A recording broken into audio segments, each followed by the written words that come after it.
Barbara Klausi buruz hitz egingo dizugu. Klaus fizika teoriko ikertzailea austriarra da, baliabide kuantitikoen arloa aditua, Munitzeko Unibertsitate Teknologikoan irakaslea eta ikerketa zuzendari gisa dira.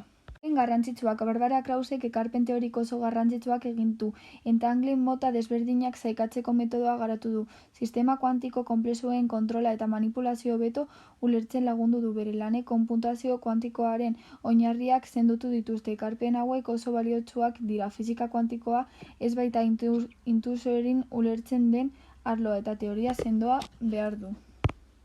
Zergatik da garrantzitsua bere lana, Barbara Klausen ikerketan aplikazio praktikoak dituzte, ordenagailu kuantikoak garatzeko, komunikazio kuantiko seguruna, datuen babesa hobetzeko, etorkizuneko teknologia berriak sortzeko. Bere lanari esker gaur egun erabiltzen ditugun teknologia baino askoz azkarragoak eta seguruenak izan daitezkeen sistema garatzeko bidea irekitzen da.